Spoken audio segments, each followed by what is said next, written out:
Fala galerinha, obrigado mais uma vez por estar assistindo esse vídeo. Quero agradecer quem assistiu o outro, quem comentou, quem me mandou mensagem.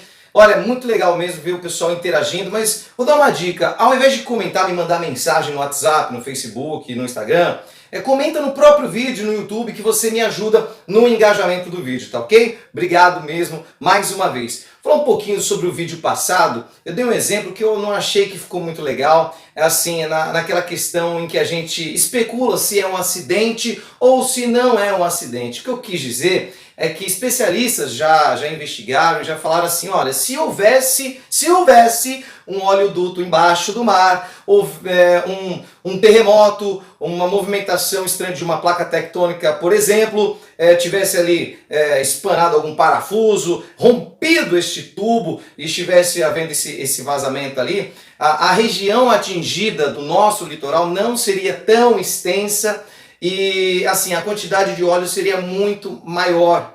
E então especialistas disseram já que esse tipo de situação está quase que totalmente aí descartada. Uma outra alternativa é o que? Um acidente no navio, um cargueiro enorme carregando toda essa quantidade de óleo. E aí o que aconteceu? Deu um problema, um avião não cai. Às vezes não acontece um acidente do avião cair, pode ter havido um acidente, um cargueiro, um navio ter naufragado, ter afundado e aí ter vazado todo esse óleo aí. No entanto, não foi encontrado nenhum corpo de marinheiro, teria um navio para carregar essa quantidade, teria uma tripulação enorme, teria barcos salva-vidas, teria sinal de alerta, várias coisas assim. Fato é, como o óleo é originário da Venezuela, a Venezuela deveria sim se pronunciar desde o começo, olha, foi vendido óleo assim, assim, assado, para a empresa assim, assim, assado, sairia de tal lugar, iria para tal lugar. Então esse tipo de declaração que a Venezuela não nos dá, e o óleo veio de lá, que está realmente dificultando toda essa investigação. E ninguém cobra isso, né? É muito mais fácil, né, através daquela ferida aberta na eleição, como eu já havia falado, ficar culpando o governo Bolsonaro de não arrumar a bagunça tão rapidamente. Como se fosse rápido, simples, né? Bom, queria deixar esse recadinho aí no começo do vídeo. Vamos rodar a vinheta, porque hoje eu vou falar muita coisa. Hoje eu vou falar e vou colocar uma edição bem bacana, porque o nosso ministro do Meio Ambiente, Ricardo Salles, esteve no Morning Show. Roda a vinheta!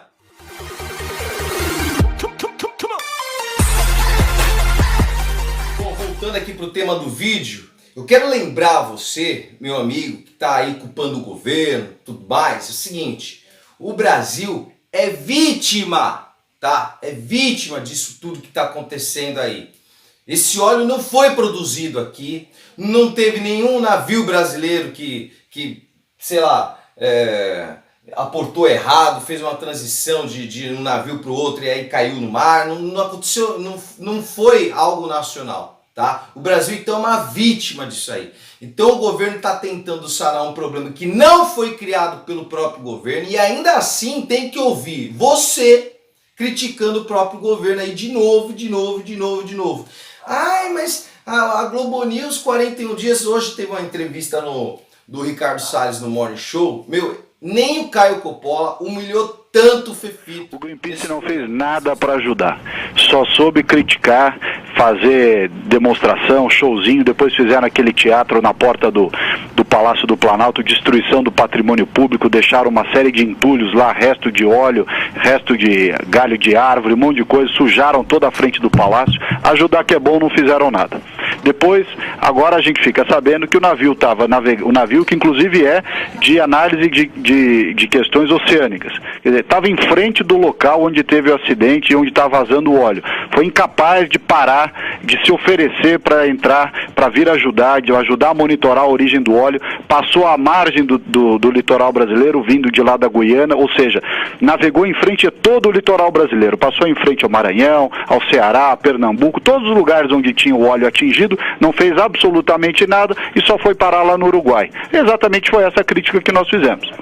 Ministro, mas não é, eu usaria a palavra leviano, estabelecer esse embate de narrativas com uma ONG internacional como o Greenpeace, frente ao problema, frente à seriedade do problema que a gente está envolvendo. Eu cito aqui 2 estudos, 2 aferições, uma da agência Lupa, da Folha de São Paulo, E também uma matéria do jornal O Globo, que pelo rastreamento desse navio, o navio chamado Navio Esperança, do Greenpeace, essas datas não batem, esse momento em que o óleo, eventualmente, considerando a possibilidade, inclusive até um pouco destrambelhada, porque o navio não comporta, a característica desse navio não estrutura comporta... para petróleo, não tem estrutura para...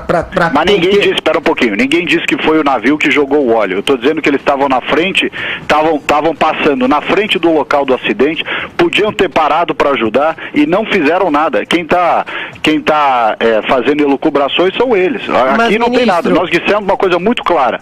Eles estavam lá no local, passaram em frente ao Nordeste brasileiro, enquanto todo esse problema está se desenrolando e foram incapazes de parar para ajudar. Foi exatamente isso que nós dissemos, aliás, igualzinho ao grupo que fez o vandalismo aqui na porta do Palácio do Planalto. Mas, ao invés de ir lá para as praias ajudar na limpeza, fizeram um vídeo dizendo que não podiam ir, depois vieram aqui sujar a frente do Palácio do Planalto. Ministro, duas coisas. Primeiro que eles te acusaram de editar esse vídeo, porque depois eles mostraram que, enquanto o senhor inclusive estava em viagem, alguns deles do Greenpeace estariam na praia já cuidando disso. E aí eu queria também que o senhor falasse alguns deles, tem 3.500 funcionários do governo federal lá desde o começo. Eles tinham que estar lá todo dia tirando, não tem essa de alguns deles, não. Segundo o jornal O Globo, a gente podia ter começado a combater isso 41 dias antes, porque o protocolo do Plano Nacional de Contingência não foi seguido. Isso desde o início de setembro. Vamos parar de repetir besteira. Desde o dia 2 de setembro, quando tudo começou, nós acionamos todos os sistemas de satélite brasileiros e americanos. Colocamos avião radar do IBAMA para fazer o acompanhamento disso. Colocamos todas as forças, a Marinha, a ANP, IBAMA, todos os órgãos estão lá trabalhando. Quem não está trabalhando nisso daí são esses que nos criticam. Que ficam falando bobagem sem ir lá conhecer a realidade. Ministro, mas por que os critérios desse Plano Nacional de Contingência só começaram a ser aplicados em 11 de outubro e não em 2 de setembro? Não é verdade, tem decisão judicial. Esse mesmo argumento foi levado em juízo, dizendo que o plano não tinha sido acionado e que não estava sendo cumprido. Houve decisão judicial clara, direta, dizendo ao contrário do que foi dito, está comprovado que o plano está sendo seguido, tudo está sendo feito. Parar de repetir besteira, parar de repetir fake news. Ministro, o presidente da Câmara, Rodrigo Maia, acusa o senhor de ilação, de uma irresponsabilidade nessa afirmação e pede uma resposta oficial do Ministério. Qual é a posição oficial do Ministério? Não, nós já respondemos, o próprio presidente Rodrigo Maia já viu a resposta e já agradeceu. O que nós temos dito é isso, tudo está sendo feito.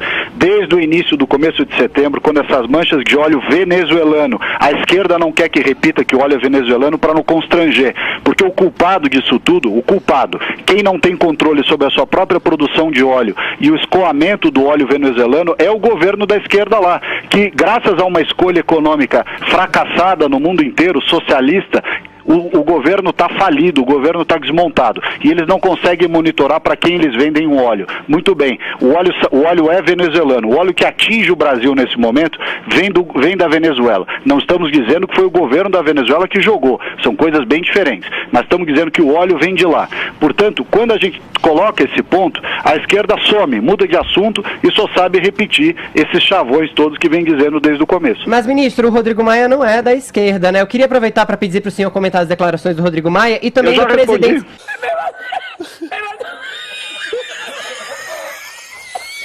E também do presidente da Comissão de Meio Ambiente da Câmara, o Rodrigo Agostinho, que diz que o senhor perdeu as condições de estar à frente do Ministério porque usa cadeia nacional para amenizar o CAI e propagar fake news. Esse aí é do PSB, Partido Socialista Brasileiro, cuja ideologia é a mesma do Maduro na Venezuela e da ditadura cubana que eles apoiam. Essa é a questão verdadeira. Vamos parar de dourar a pílula. E entre esses depoimentos, o senhor falou que a Marinha foi acionada, que dependia de uma decisão jurídica para que esse plano de contingência fosse colocado em prática, e alguns moradores, pescadores... Não depende, desculpa, só te interromper, não depende de decisão jurídica nenhuma. O plano foi colocado em prática desde o começo. A decisão jurídica simplesmente reconheceu, quando foi questionado, reconheceu que o plano está sendo cumprido. Nós estamos falando que tinham inicialmente 3.800 homens do governo federal, mais 5.000 do Exército que foram agregados divulgados na semana passada, ou seja, todos os esforços com participação dos estados, dos municípios e dos voluntários. Você citou aí a questão dos voluntários. No mundo inteiro, quando há catástrofes, acidentes, a sociedade se mobiliza em torno do problema. Portanto, a questão dos voluntários não é algo para ser negado ou reprovado, ao contrário, é para ser enaltecido. O que precisa ser feito, e nós temos feito isso, é conscientizar as pessoas para que não mexam no óleo, ainda que sejam voluntários, não façam nada sem os materiais de segurança, sem os equipamentos de segurança. Razão pela qual só em termos de equipamentos que foram distribuídos, mais de 12 mil pontos de equipamento, kits de distribuição para esses equipamentos, luvas, etc. Nós fomos lá e colocamos as barreiras, que alguns disseram, precisa colocar as barreiras. Não adiantaram nada. O óleo vem a 1,5 metro de profundidade, ele vem abaixo da linha do mar. Portanto, você coloca a barreira, o óleo passa por banda. Os navios fantasmas que escoam essa produção de óleo da Venezuela vão levando esse óleo para diferentes locais. Então, ao contrário dos navios formais, regulares, que navegam com rota conhecida, que tem o seu nome, a sua bandeira lá no local adequado, esses navios fantasmas que navegam com o casco sem nome, sem bandeira, com transponder desligado, esses são investigados e têm sido investigados pela Guarda Costeira Americana, pelo Brasil e entidades estrangeiras. Com isso, o que nós fizemos? Está a cargo da Marinha e da Polícia Federal.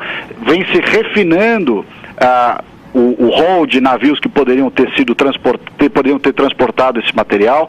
Também tem a questão dos barris que tocaram a costa do Brasil, barris que eram de óleo lubrificante, mas curiosamente, apesar de serem barris de óleo lubrificante, estavam cheios de óleo. Galerinha, o vídeo 2 vem chegando ao fim, o episódio 2 dessa super série falando desse derramamento, desse crime ambiental, o maior onde o Brasil já passou. E depois dessa entrevista com o ministro Ricardo Salles, será que resta mais algum argumento, mais alguma vírgula para ser falada, para ser colocada, né, nas costas do Bolsonaro, nas costas do governo atual sobre tudo isso aí? Será que tem? Se tiver, não tem problema, né? Pode comentar aí. Eu realmente assim, eu tentei me informar, né? Fui lá no site da Marinha, busquei as informações, vi que o governo está trabalhando. Então assim, eu vou reservar sim a minha energia para culpar o verdadeiro culpado do problema. Da onde veio esse óleo, da onde ele saiu, para onde ele estava indo. Essas informações têm que vir à tona. Se não está vindo, eu vou culpar quem está omitindo essas informações. E ponto. O governo, está aí as imagens, está aí os dados que eu estou mostrando. Se você continua insistindo que o governo não está fazendo o suficiente, aí eu já não sei mais o que fazer. Aí o debate acabou. É ou não é? Bom, obrigado mais uma vez por ter assistido o vídeo. Não esquece de comentar, de curtir, de compartilhar e de se inscrever. Um abração a todos. Tamo junto!